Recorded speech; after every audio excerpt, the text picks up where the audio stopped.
Hello everyone. आज हम लोग इंटीग्रेटेड रेट इक्वेशन और हाफ लाइफ पीरियड से रिलेटेड कुछ सवाल हल करेंगे। ठीक है, कुछ पुराने सवाल हम हल करेंगे। सबसे पहला सवाल है 2018 का जैक बोर्ड का से पूछा गया था, show that time required for 99% completion is twice the time required for completion of 90% reaction. Okay, 90% किसी कोई रिएक्शन है जिसको 99% कंप्लीट होने के लिए 90% कंप्लीट होने के लिए आवश्यक समय से दुगुना समय लगता है। इसको हमको दर्शाना है। ओके, तो चूंकि आपका सिलेबस में सिर्फ फर्स्ट ऑर्डर रिएक्शन को ही इंक्लूड किया गया है इंटीग्रेटेड रेट इक्वेशन में, इसीलिए आपका न्यूमेरिकल्स होगा तो वो फर्स्ट ऑर्डर रिएक्शन से ही होगा। ओके, तो हम फर्स्ट ऑर्डर रिएक्शन का इंटीग्रेटेड रेट इक्वेशन, तो उससे हम वहाँ से उसका फॉर्मूला को हम इसके सॉल्यूशन के लिए यूज़ करेंगे। ठीक है, हमने देखा था k equal to 2.303 by t logarithm of a divided by a minus x. Okay, उसी फॉर्मूला को हम यूज करेंगे। तो यहाँ दिया हुआ है टाइम, तो इसको हम टाइम के रिस्पेक्ट में लिखेंगे। ओके, तो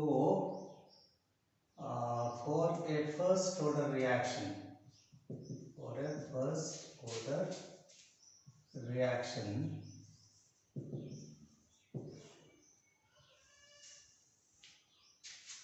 okay, t equal to 2.303 by k into logarithm of a by a minus x। तो यहाँ पर परसेंटेज में दिया हुआ है, इसका मतलब है जो इनिशियल कॉन्सेंट्रेशन लेना होगा उसको आपको लेना होगा 100। ठीक है, उसको लेना होगा 100। ओके, तो सबसे पहले हम निकालते हैं t 90% का। t 90% बराबर होगा 2.303 by k into logarithm of 100 by 100 minus यहाँ x हो जाएगा 90, ये बराबर हो जाएगा 2.303 by k into logarithm of 100 by 10। Okay, 0 0 cut गया, तो ये हो जाएगा 2.303 बाय k। क्यों? क्योंकि लॉगरिथम ऑफ 10 बराबर होता है 1। ओके, ये हो गया t 90%। ओके, मान लिया कि ये इक्वेशन 1 है। ठीक ऐसा ही हमको निकालना है 99% के लिए। तो t 99% बराबर होगा 2.303 by k into logarithm of a बराबर लेंगे हम 100 और x बराबर 99। तो 100 बाय 100 माइनस 99, तो ये हो जाएगा 2.303 into logarithm of 100 by 100 minus 99 is 1, तो लॉगरिथम ऑफ 100। तो इसको हम लिख सकते हैं 2.303 logarithm of 10 power 2, this is equal to 2.303 into 2। Okay, इधर k लिखना है by k। Okay, by k into 2 into logarithm of 10। Logarithm of 10 equal to 1 होता है, तो हो गया t 99% बराबर हो गया 2.303 इंटू 2 बाय k। ओके, तो आपको साबित करना है कि 99% जो रिएक्शन कंप्लीट होने में टाइम लगता है वह 90% का दोगुना होता है। तो हम क्या करेंगे, इक्वेशन 2 को इक्वेशन 1 से डिवाइड करेंगे, dividing equation 2 by 1 we get t 99% by t 90% equal to 2.303 into 2 by k divided by 2.303 by k। Okay, अब इसको हल करेंगे तो ये हो जाएगा 2.303 by k। Okay, 2.303 into 2 by k into k by 2.303, k और k कैंसल, 2.303 और 2.303 भी कैंसल हो गया, तो हमको मिला इधर t 99% by t 90% equal to 2। इसका मतलब है t 99% बराबर 2 इंटू t 90%। यही तो हमको साबित करना था, प्रूव्ड। ओके, तो ऐसे हल करना है, ठीक। तो चूंकि यहाँ k का वैल्यू दिया हुआ नहीं है, इनडायरेक्टली a और x का वैल्यू दिया हुआ है, तो इस प्रकार के सवाल में अगर परसेंटेज में दिया हुआ है तो इनिशियल कॉन्सेंट्रेशन को लेना 100 और कितना परसेंट हो रहा है तो उसको x के स्थान पर लेना।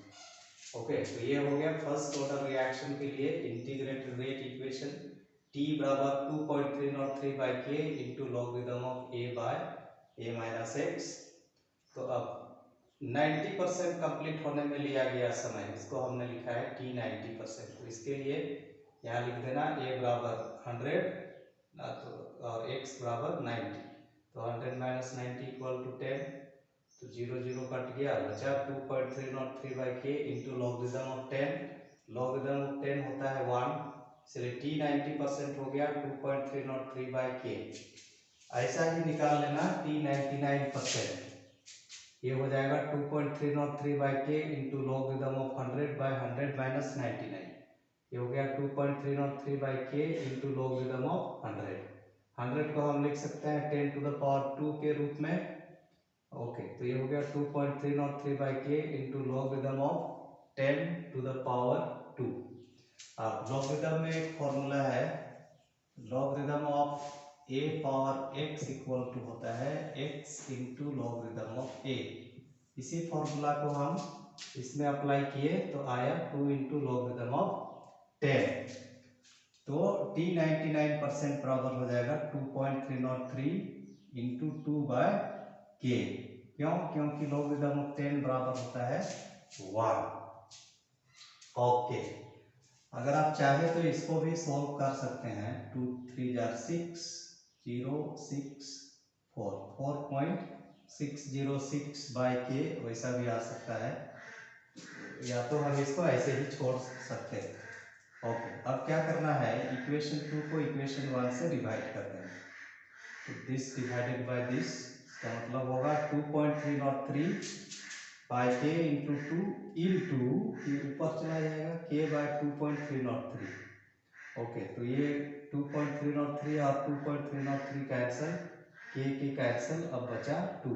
t 99% by t 90% equal to 2, इसीलिए t 99% बराबर होगा 2 इंटू t 90%। यही हमको दर्शाना था। तो बड़ा आसान सा सवाल पूछा गया था 3 नंबर के लिए। चलिए इसको नोट कर लीजिए।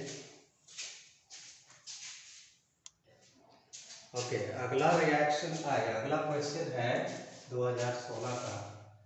The half life period of A first order reaction is 100 minutes. Calculate the time required for the reaction to be completed by 90%. तो यहाँ दिया हुआ है हाफ लाइफ पीरियड और हमको कहा गया है कैलकुलेट करने के लिए कि 90% कंप्लीट होने में कितना टाइम लगेगा। तो हाफ लाइफ पीरियड दिया हुआ है 90%, ठीक है, 90%। टी हाफ मतलब टी 50% बराबर है 100 मिनट्स, 100 मिनट्स। तो टाइम कैलकुलेट करने के लिए 90% कंप्लीट होने के लिए टाइम कितना लगेगा उसको कैलकुलेट करने के लिए हमको रेट कांस्टेंट की आवश्यकता है। तो टी हाफ का फॉर्मूला से हम रेट कांस्टेंट कैलकुलेट कर लेंगे। ओके, ठीक। T half is equal to 0.693 by k. तो यहाँ से के बराबर होगा 0.693 बाय टी हाफ। ओके, के बराबर हो गया 0.693 by 100। This is equal to हो जाएगा 0.00693 ओके पर मिनट। इतना हो गया के। अब time required for completion of 90%, this is equal to 2.303 by k into logarithm of. Okay, पहले फॉर्मूला लिख लेते हैं, उसके बाद टी 90% लिखे। For a first order reaction,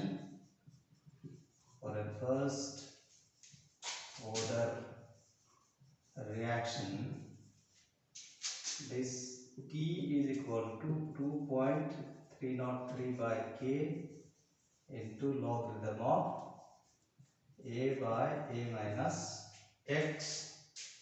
तो इसीलिए T 90% बराबर होगा 2.303 by K into logarithm of 100 by 100 minus 90।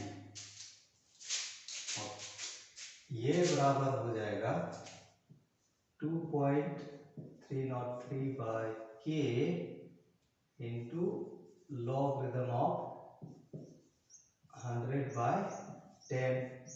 0 cancel, तो ये हो गया 2.303 by K into by K।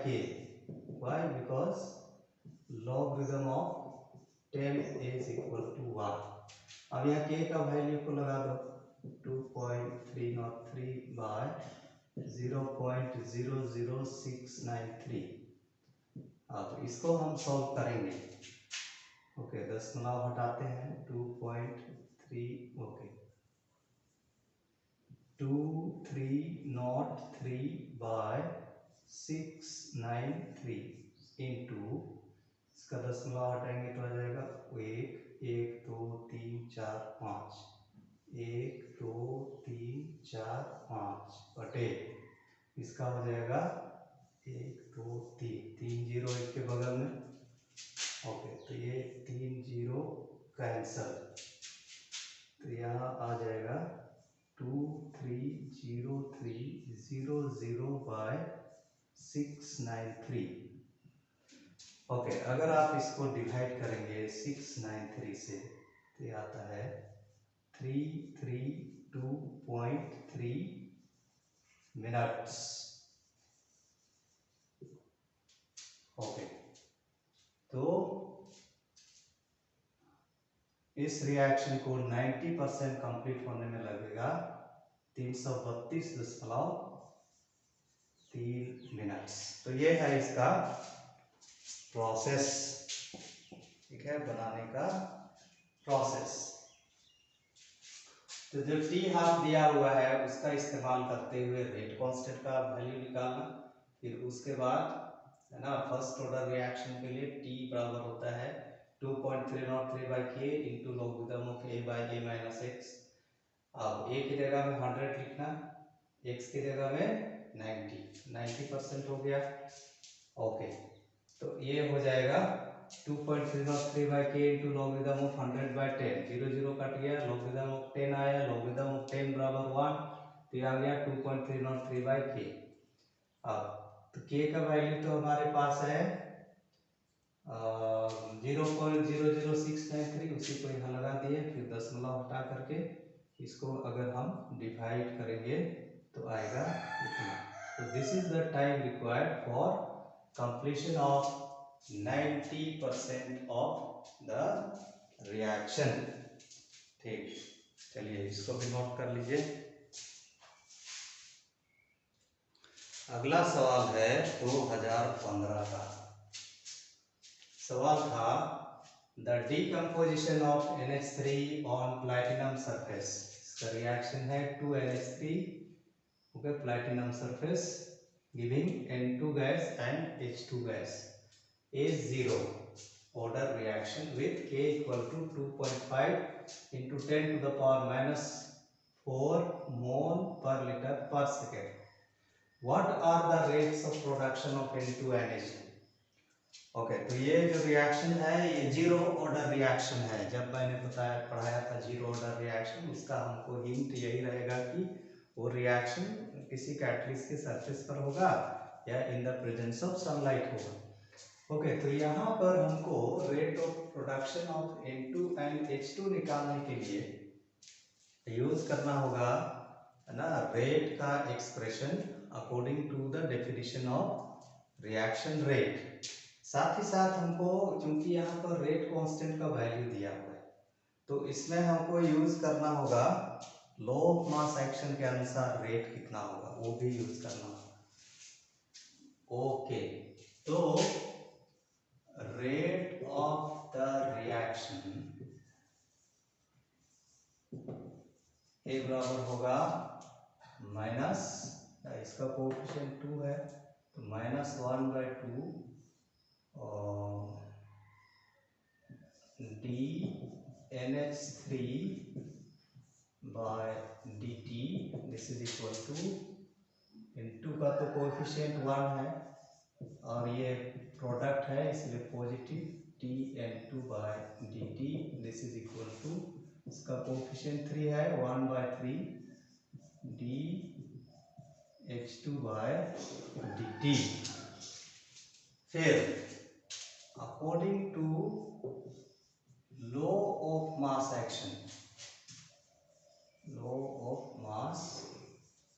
action, this rate will be equal to K into concentration of NH3 का power होगा 0। क्यों? क्योंकि ये जीरो ऑर्डर रिएक्शन है।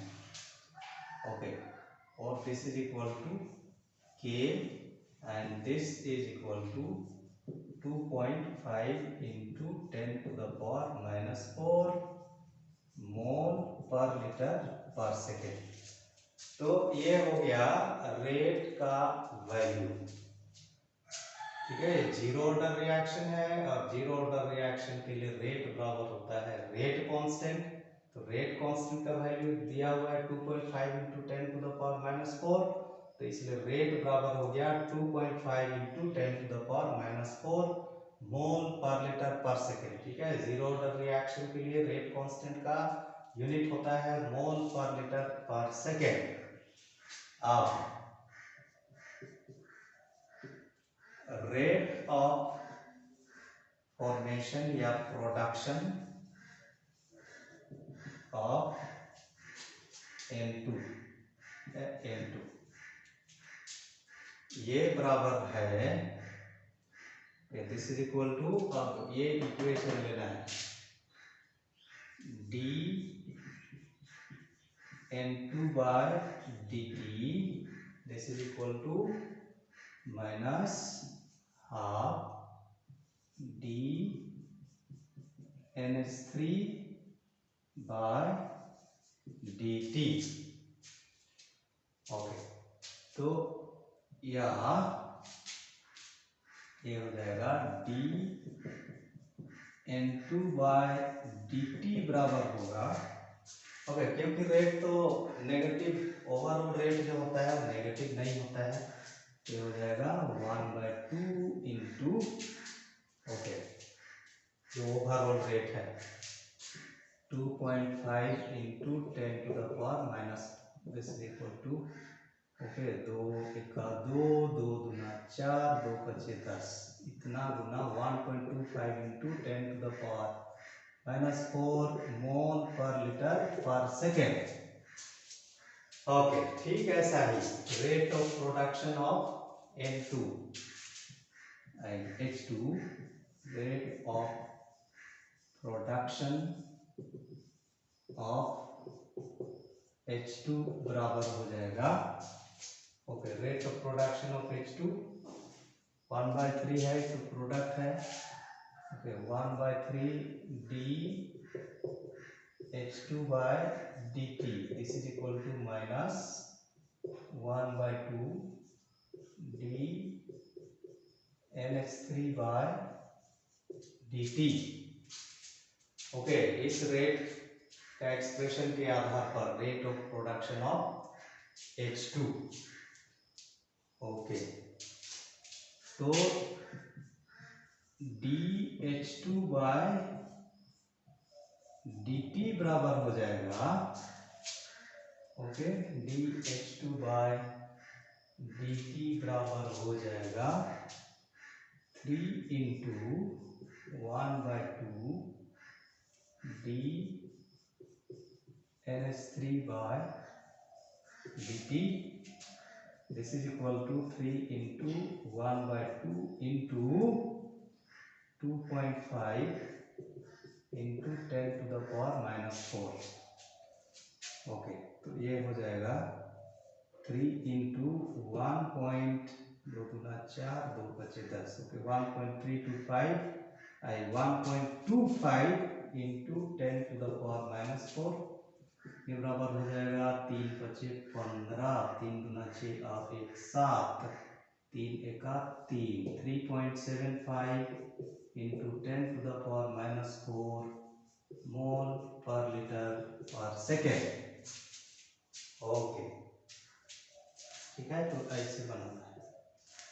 तो सबसे पहले इस प्रकार का अगर जीरो ऑर्डर रिएक्शन दिया हुआ रहता है, रेट कांस्टेंट का वैल्यू दिया हुआ रहता है, कहता है कि rate of formation of this and this calculate करो, तो क्या करना है, पहले रेट का एक्सप्रेशन लिख देना है, इसका रेट का डेफिनेशन के आधार पर यहाँ पर आप डेल्टा साइन भी लिख सकते हैं, हम इसमें इंस्टेंटेनियस रेट कंसीडर कर रहे हैं, तो इसका कोएफिशिएंट है 2, ये रिएक्टेंट है इसलिए negative sign, -12 dNH3/dt, N2 product है, कोएफिशिएंट 1 है इसलिए प्लस dN2/dt, H2 भी प्रोडक्ट है और इसका कोएफिशिएंट 3 है तो ये हो गया +1/3 dH2/dt। अब लो मास एक्शन के अनुसार रेट का एक्सप्रेशन हो जाएगा, इसके लिए rate equal to K into concentration of NH3 power 0, y power 0, क्योंकि इसका जो रिएक्शन रेट है वो कॉन्सेंट्रेशन पर डिपेंड नहीं करता है, इसलिए वैसी स्थिति में इसका घात हम 0 लिखते हैं, तो this is equal to K बराबर है इतना, इसलिए रेट बराबर हो गया 2.5 इंटू 10⁻⁻4 मोल पर लीटर पर सेकेंड। अब rate of production of N2 यहाँ से, तो ये हो गया dN2/dt equal to, okay, -1/2 dNH3/dt, okay, तो ये बराबर या dN2/dt बराबर हो जाएगा 1/2 इंटू ना, ये रेट हम लेंगे तो ये हो जाएगा 1/2 इंटू 2.5 इंटू 10⁻⁻4, यहाँ पर माइनस है, okay, rate production of N2/dt, ये प्रोड्यूस हो रहा है इसलिए इसका रेट माइनस तो होगा नहीं, ओके, इसलिए ये हुआ 1/2 इंटू 2.5 इंटू 10⁻⁻4, तो 2 से हम काट देंगे, 2 एका 2, 2 दूना 4, 2 पचे 10, तो आ गया 1.25 इंटू 10⁻⁻4 मोल पर लीटर पर सेकेंड। ठीक है, ऐसा ही rate of production of H2, rate of production of H2 है इस समीकरण के अनुसार 1/3 dH2/dt and this is equal to -12 dN2/dt, इसीलिए dH2/dt हो जाएगा 3 into 1/2 dNH3/dt। dNH3/dt okay, overall rate है 2.5 इंटू 10⁻⁻⁴, इसलिए इसको यहाँ लिख दिए। अब इसको 2 से काट दिए, 2 एका 2, 2 दूना 4, 2 पचे 10 हो गया। 3 गुना 1.25 इंटू 10⁻⁻⁴, ये बराबर हो गया 3.75 इंटू 10⁻⁻⁴ मोल पर लीटर पर सेकेंड। तो ऐसे ऐसे सवाल पूछे जाते हैं।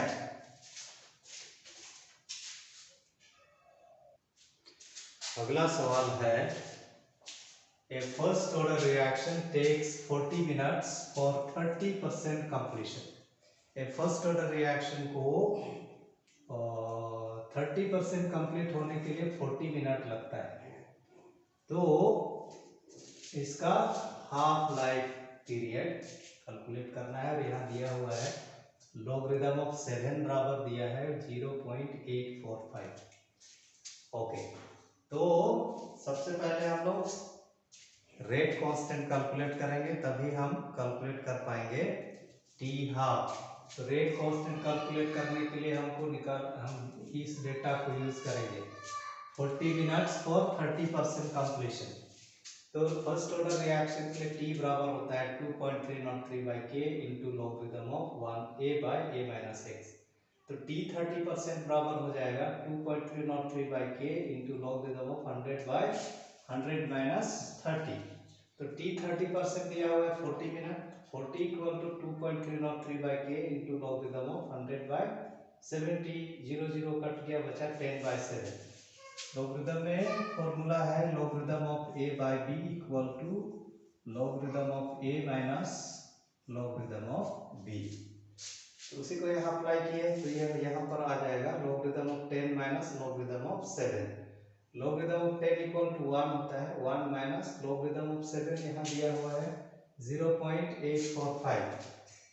तो इसको घटा देंगे तो आ जाएगा 0.155। ओके, ठीक। तो इसको हम गुना करते हैं, लिटरली आपको गुना करना होगा 2.303 गुना 0.155, तो आता है 0.356965/k। अब इसलिए k बराबर होगा 0.356965/40। ओके, तो ये आ जाता है 0.00892 पर मिनट। अब के आ गया, अब इसको टी हाफ का फॉर्मूला में लगा देना है, T half equal to 0.693/k। तो ये हो जाएगा 0.693/0.00892। अब दशमलव हटाएंगे तो ये हो जाएगा 693 इंटू 1 2 3 4 5, दशमलव के बाद 5 डिजिट है, तो इसलिए दशमलव हटाएंगे तो 1 के बगल में 50 बाय 892। यहाँ दशमलव के बाद 3 डिजिट है, इसलिए यहाँ इंटू 1 के बगल में 3 0, तो ये कैंसिल हो गया। तो बचा इधर में 69300/892। तो इसको क्या किए हम, 4 का पहाड़ा से काट दिए। ओके, 4 दूना 8, 4 दूना 8, 4 तिया 12 हो गया, 4 एका 4, 4 सते 28, 4 तिया 12। ओके, फिर 4 दूना 8, 4 पचे 20, तो आता है 17,325/223। तो इसको यदि आप भाग देंगे इससे 2 2 3 से, तो ये आता है 77.69 समथिंग इधर आएगा।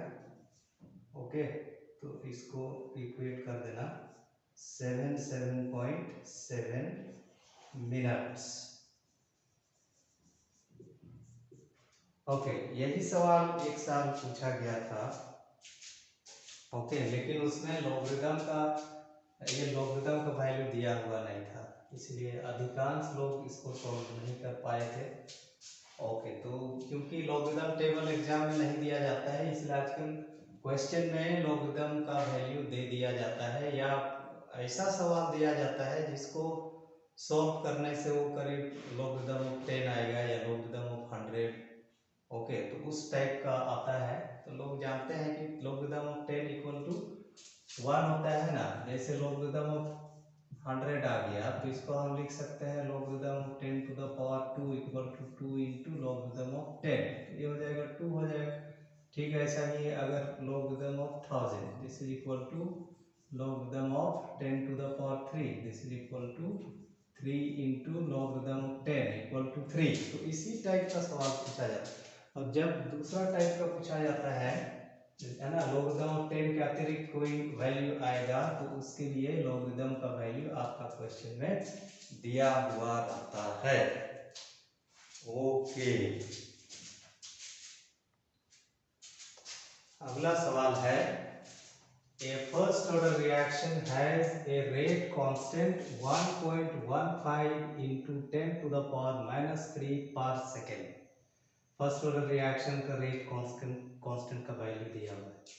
How long will 5 gram of this reactant take to reduce 3 gram. 5 gram शुरू में जो रिएक्टेंट है उसको 3 ग्राम में रिड्यूस होने के लिए कितना टाइम लगेगा। और यहाँ दिया हुआ है logarithm of 1.67 equal to 0.2227। Okay, तो यहाँ पर इनिशियल कॉन्सेंट्रेशन है 5 ग्राम इन टर्म्स ऑफ मास दिया हुआ है, और concentration after time t a minus x यहाँ पर है 3 ग्राम। ओके, तो फॉर ए फर्स्ट ऑर्डर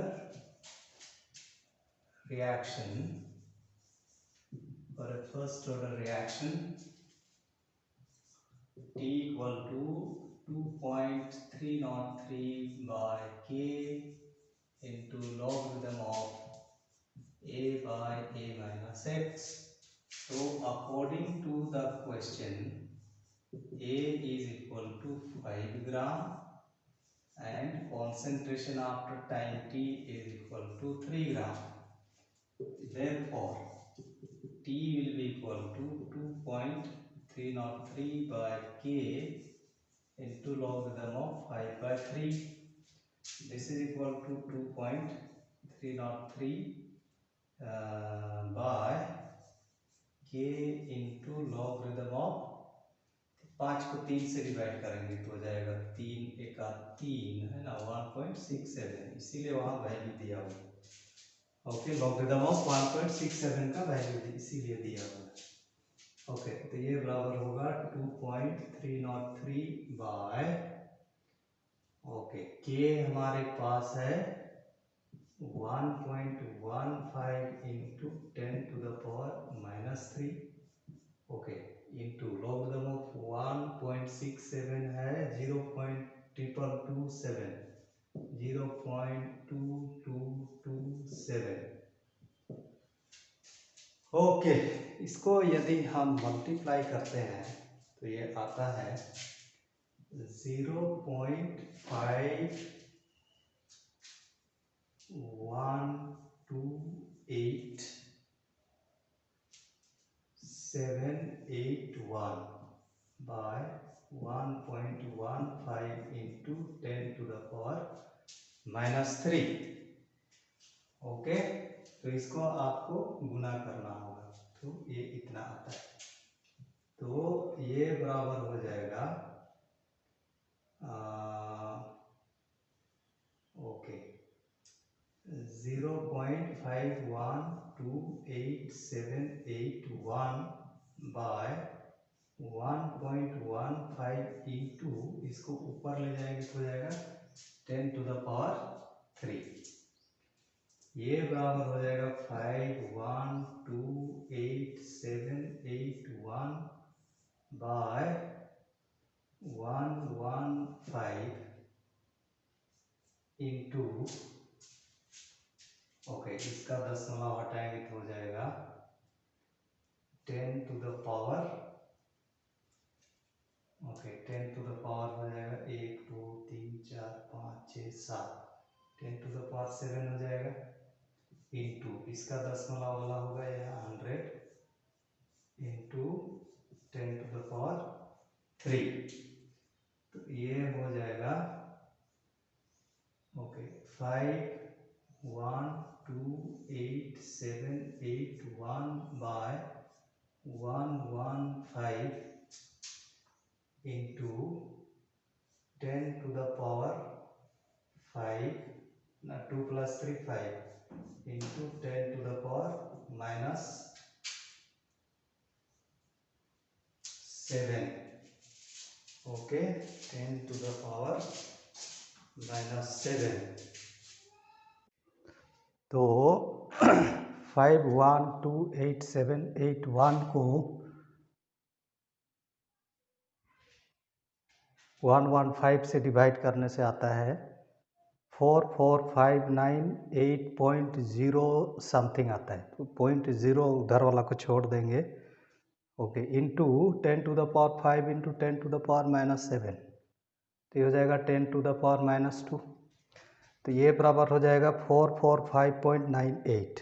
इसको हम लिख सकते हैं approximately equal to 446 minutes. Okay तो ये कुछ एग्जाम्पल हैं किस प्रकार के न्यूमेरिकल्स आपके बोर्ड एग्ज़ाम्स में पूछे जाते हैं। ओके ठीक, तो इसी का मैं एक फील देना चाहता था इन सवालों को हल करके। ऐसे बहुत सारे सवाल हैं बुक में, आप इनको आधार मानते हुए उनका प्रैक्टिस कर सकते हैं। ओके, फिर उसके बाद अर्हेनियस इक्वेशन एक है, इसके बाद हमको पढ़ना है, उस पर आधारित न्यूमेरिकल्स भी पूछे जाते हैं। तो उसके न्यूमेरिकल्स जब पढ़ेंगे उस समय ये integrated rate equation for first order reaction and half life period, उससे रिलेटेड और कुछ सवाल हम हल करेंगे। आज के लिए इतना ही, बाय।